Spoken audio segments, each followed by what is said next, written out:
triggers and the way our mind works. And we've talked to psychologists and people from churches. And so we think, okay, this time I got it. But no, we don't got it, because if we don't grow spiritually every day and treat this component right here, the spiritual malady, which is our selfish and self-centeredness, we only have a daily reprieve.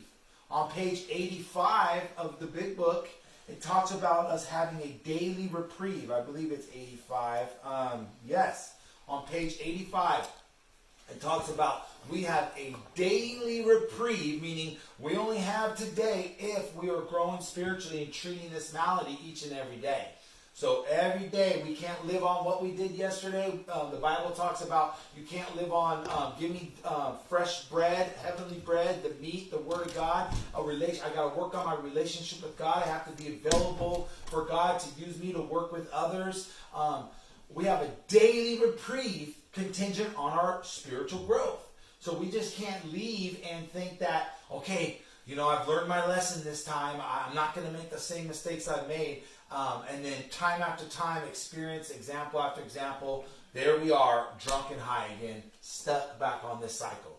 And today, we're going to have a story on page, where we left off, page 26, on There's a Solution chapter. And we're going to kick it off with a story who is actually Roland Hazard. I did some research. It says a certain American businessman had ability, good sense, and high character. For years, he had floundered from one sanitarium to another. He had consulted the best-known American psychiatrists. Then he had gone to Europe, placing himself in the care of a celebrated physician, the psychiatrist Dr. Jung, who prescribed for him through experience, had made him skeptical. He finished his treatment with unusual confidence. His physical and mental condition were unusually good. So here you go. This guy, Roland Hazard, is who they're talking about. He actually is the guy on page 9 of the big book in Bill's story. He's one of the guys that showed up to court for Ebby Thatcher, Bill Wilson's childhood friend, Ebby Thatcher, who went to Bill, and is why Bill had his spiritual experience. Ebby Thatcher carried the message to Bill. So on page 9, there was these two men that showed up to court for Ebby, and one of those men were Roland Hazard. And I found that out as I was researching. I thought that was really cool, because I always remembered that story, and I was wondering who are these two men. So they had got a hold of Roland, got connected with the Oxford group, a Bible-based movement, and they had worked the steps with him, and he had a spiritual experience. So he got to working with Ebby, and then Ebby actually relapsed and wound up catching a case and was sitting in front of the court, and the judge was going to commit him. And Roland and someone else from the Oxford movement come in, it's on page 9, and they asked the judge to release Ebby to their care. And then Ebby worked the steps some more and eventually went and saw Bill Wilson, and went and saw Dr. Bob. So that's really cool, some background on this. But if you see here, with Roland Hazard's case, he had saw a psychiatrist. His family was very wealthy, and so he was able to even fly to Europe to talk to this world-renowned Carl Jung, this psychiatrist. And after being treated by him, and he was feeling pretty good. It said right here, what does it say? That though experience had made him skeptical, he finished his treatment with unusual confidence. His physical and mental condition were unusually good. You see that? So his mental and physical condition were unusually good. What about his spiritual condition? You see, this piece right here is the missing link. Because when you treat that piece, the spiritual condition, your spiritual malady, your selfish and self-centeredness, you straighten out mentally and physically. So you could go somewhere to jail or treatment or move, get a new job. You can change your external world, right? And position your external world, and all of a sudden you're feeling a little better. Mentally and physically you're doing good. But if you don't treat your spiritual condition, your spiritual malady, which is your selfish and self-centeredness, you go back to running the show. You see, your selfish and self-centeredness need to be treated daily. This this right here, this spiritual peace, this is alcoholism and drug addiction. That's why it's so important to treat this. You see, in Roland's case, he had gone to got some more knowledge from this highly renowned Dr. Jung, and if that's how you pronounce his name, I don't know, Jung.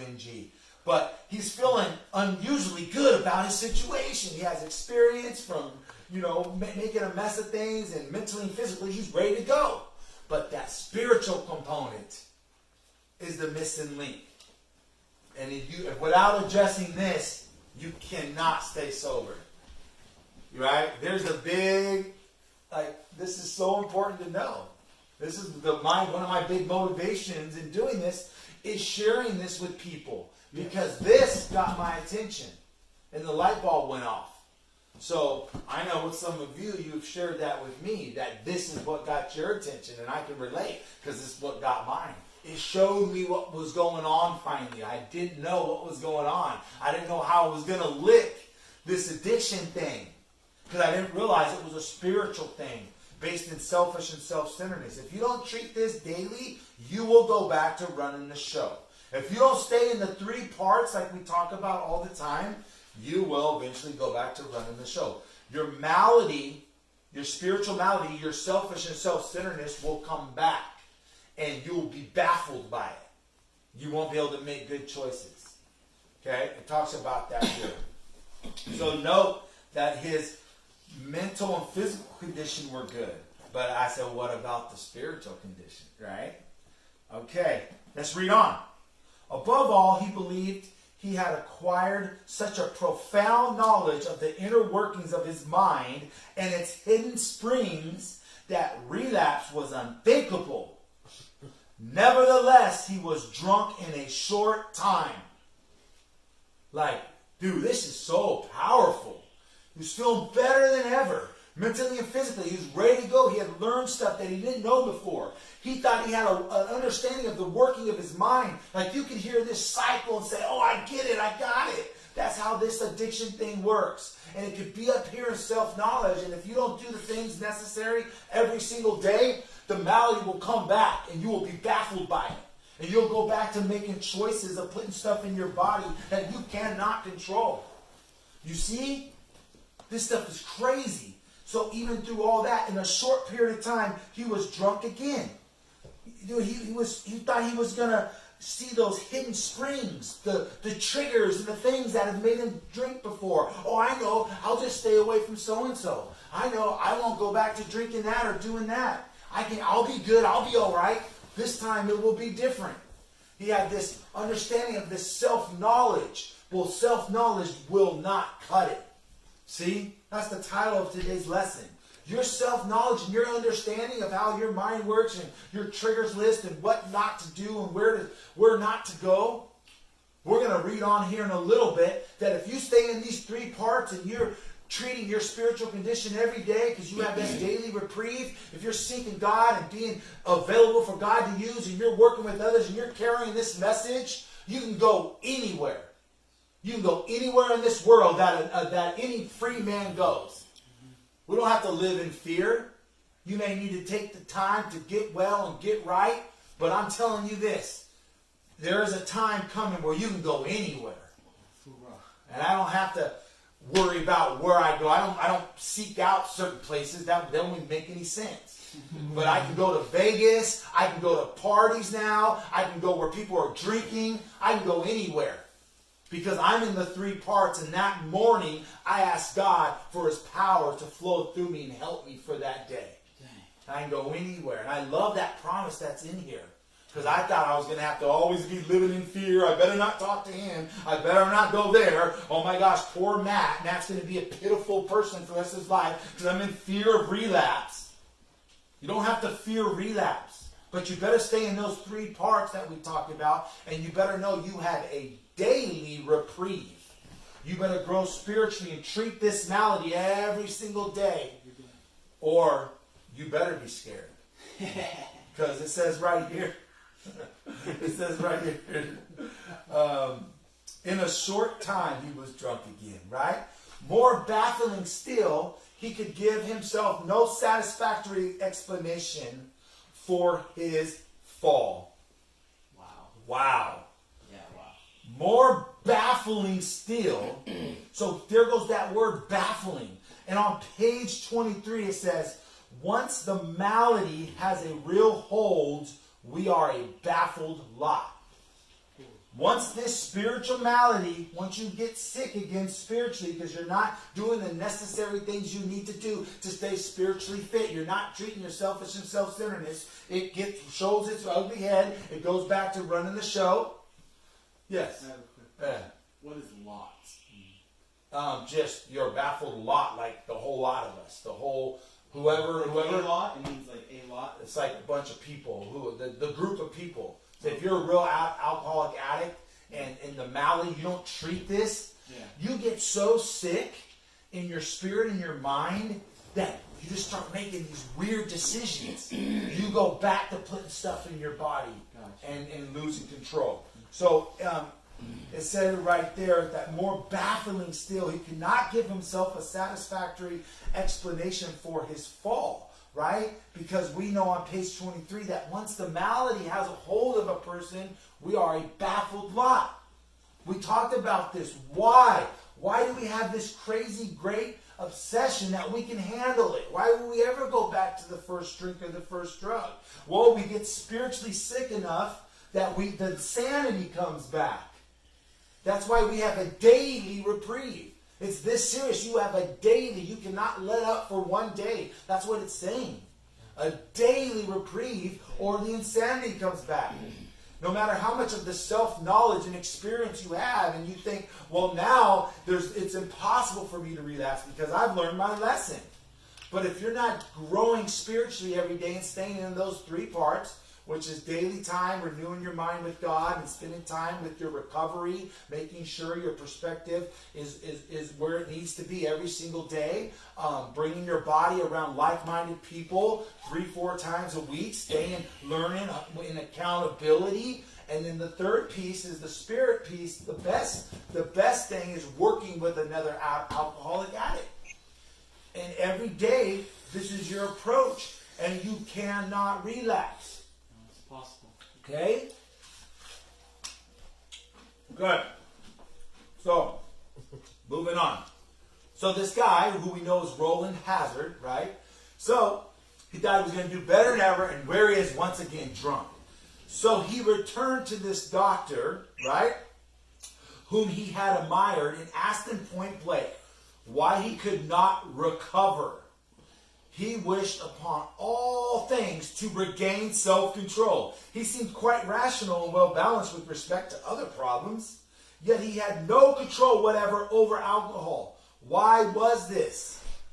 Why can alcoholic addicts have all these giftings and these things where they're able to function when the alcohol and drugs aren't in the mix? They're able to function and be very useful. But why can they not? Do they go back to thinking they can have some control? Like he doesn't know.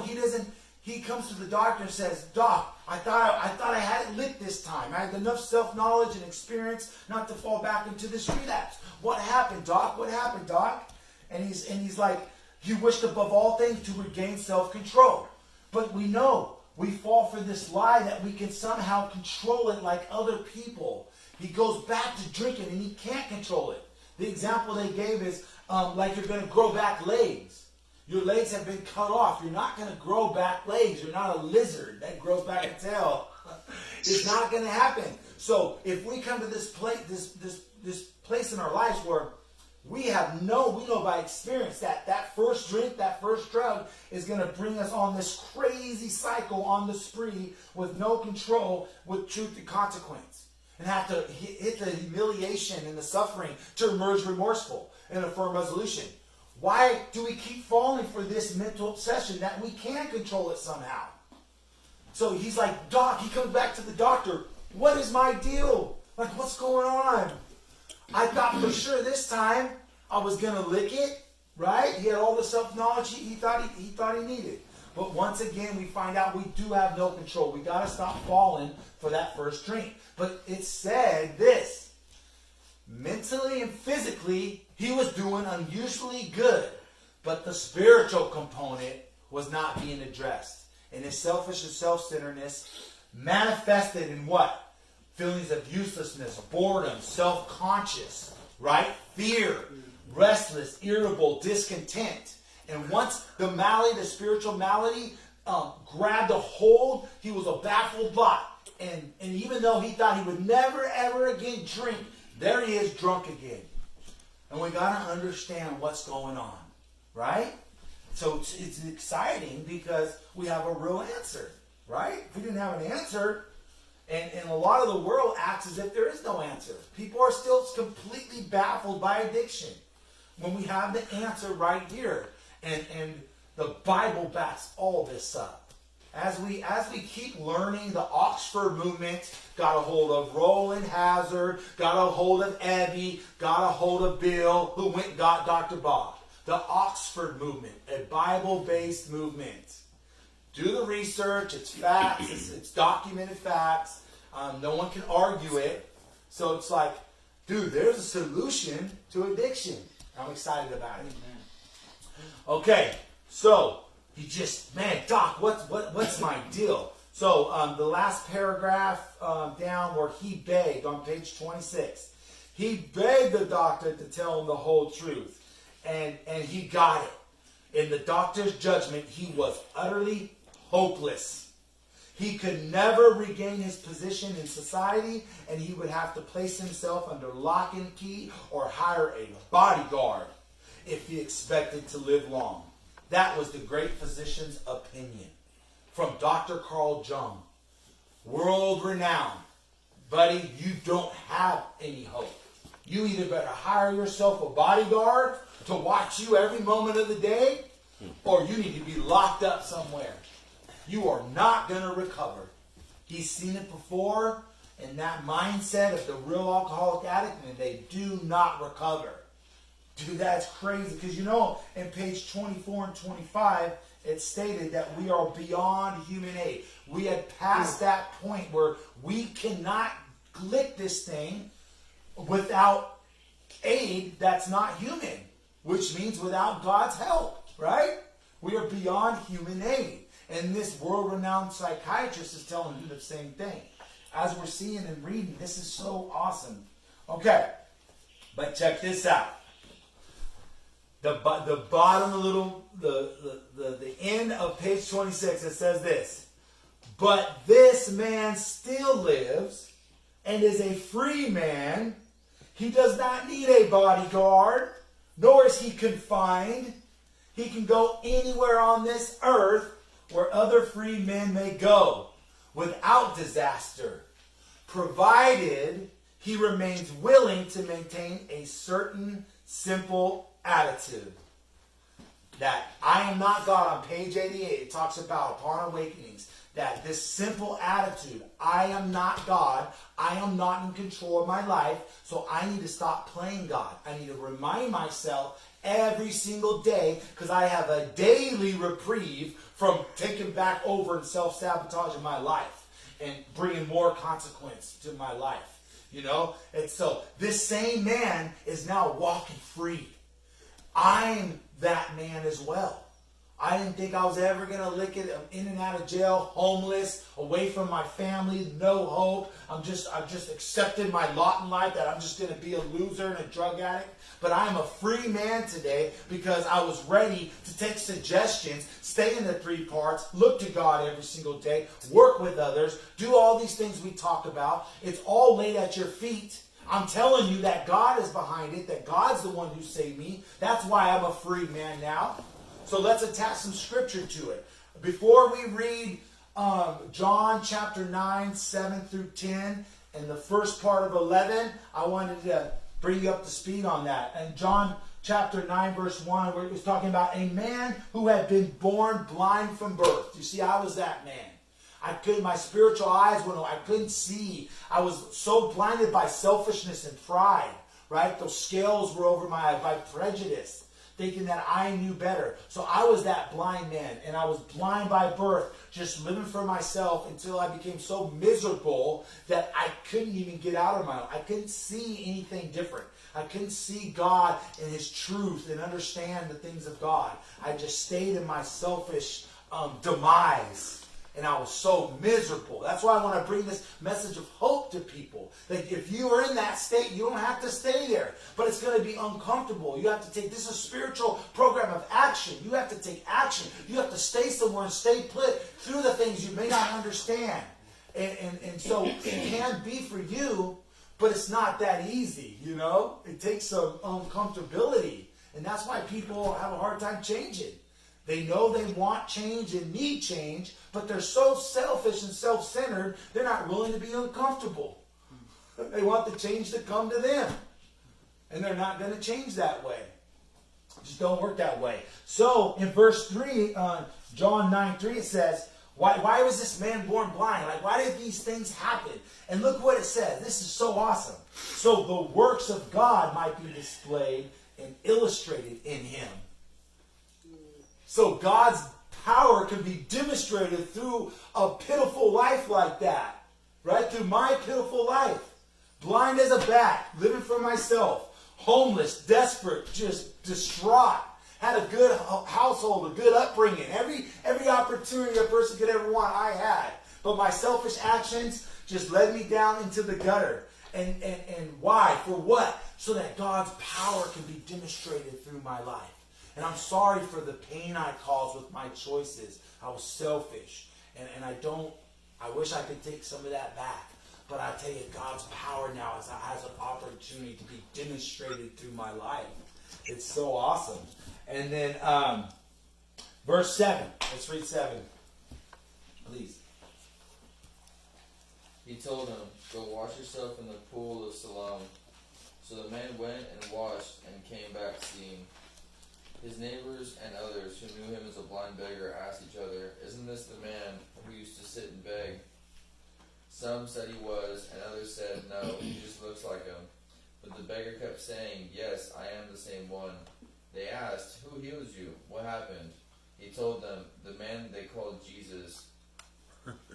So, is this the same man, the same Roland Hazard, the same Matt Stice that was needing a bodyguard, having to be locked up and watched every second of the day? And now this man is walking free and can go anywhere any other free man goes? Like, that's my story. That's what the guy's telling him. It's like, hey, isn't that the blind beggar that sit there that was like, everybody put a fork in? That was my story. Matt was just a drug addict that was never going to change. He had 20 years stuck. He's so bad. He's shooting dope. He's homeless now. He ain't ever going to change. Isn't that Matt, the guy that was like out there homeless shooting dope? And I'm telling you, he said, well, what happened to you? They're asking the guy, what happened? He's telling them Jesus happened. And what does that mean? I heard that in my life. I said, what? What does that mean? But the power of God, He wants to work in and through you. And if you can come and get uncomfortable and take some suggestion and some direction, the power of God can flow in you and out through you. It can come and join with your spirit like we've been talking about. God wants to come and take residence up in you and awaken your spirit. And you need to carry that message that this miracle is possible. And that's how people are relieved from alcoholism and addiction.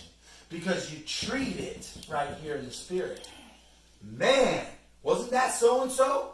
So we're reading about Roland Hazard. The same Roland Hazard that needed to be locked up and had to hire a bodyguard is now what? Walking like a free man. So we don't ever go back to our old bondages, roaming around insane, lost. Never.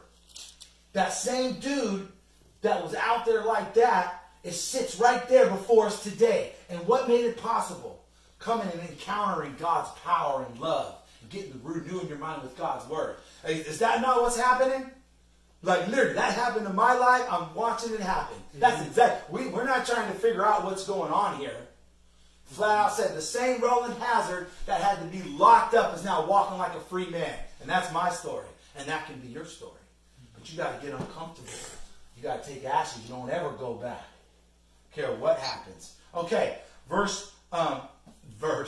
See, I'm a Bible guy, so page 27. Let's continue reading, right? So that this guy is able to go anywhere any other free man goes if he's willing to maintain a certain simple attitude, right? The stuff that we're suggesting and laying out, we're laying out how this thing works. And it's a daily reprieve. We've got to look to God every day. So, some of our alcoholic readers may think they can do this without spiritual help.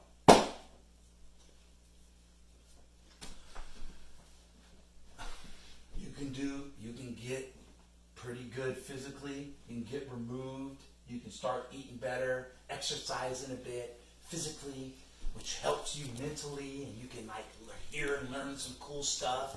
All of a sudden, mentally and physically, you're doing better than you have ever or for a real long time. But what about spiritually? So we start to thinking like Roland, I got this thing licked now. I know what to stay away from. I know the way my brain works. I've been on this cycle for so long. I have experience. I got this now. My selfishness is, the malady's acting up. I'm not keeping it in check every day. All of a sudden, I think I know better than everybody. I can take back the reins and control my life again. That's what the malady does. Right? And I can do this without spiritual help. I don't necessarily have a problem with God. I'll just go to church on Sunday. No, this is a daily. You have a daily reprieve. You have to grow spiritually daily, or this won't work. But we can start to kid ourselves and think we can do this without spiritual help.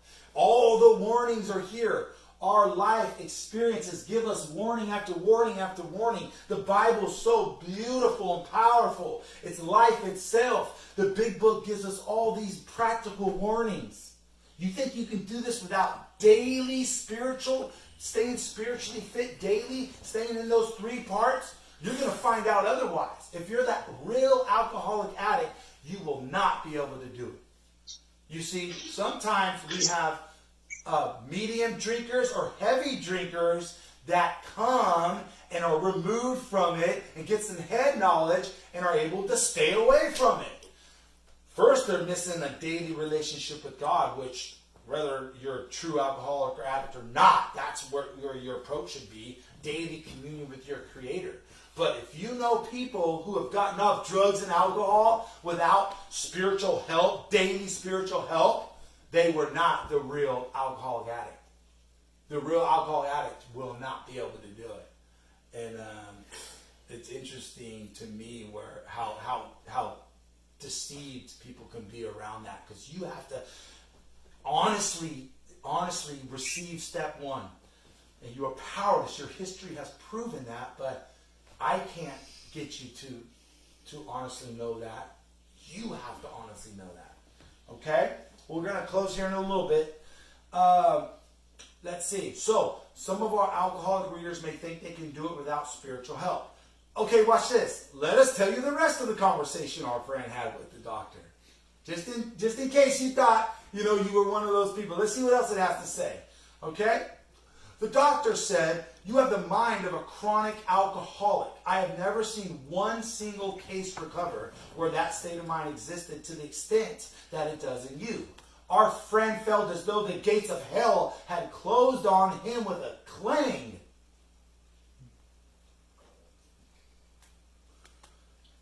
When you have the mind of a chronic alcoholic, for whatever reason, you think external stuff is going to treat your internal condition. You get a girlfriend or boyfriend, you move, you get a job, go get a car. You think you're going to be okay and you're going to pull things together.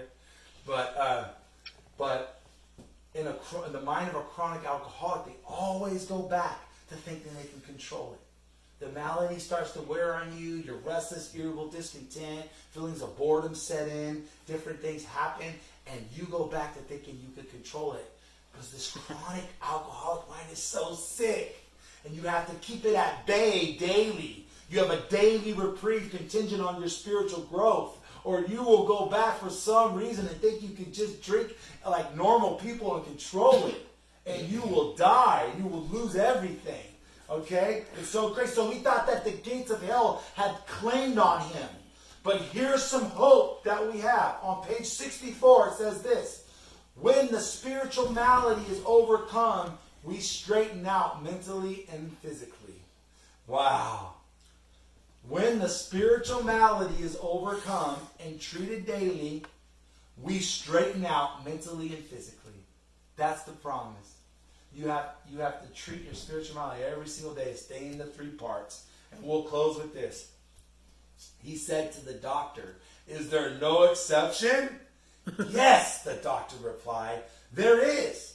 Exceptions to cases such as yours have been occurring since early times. Here and there, once in a while, alcoholics have had what are called vital spiritual experiences." And we'll stop right there. And we'll pick it up next week right there. So when you think there's no hope and the gates of hell have claimed on you because you can't quite seem to stay off this cycle, if you treat the spiritual malady, you straighten out mentally and physically, and you will be able to stay recovered by staying in those 3 parts. So we'll pick up next week, halfway down, page 27. Thank you.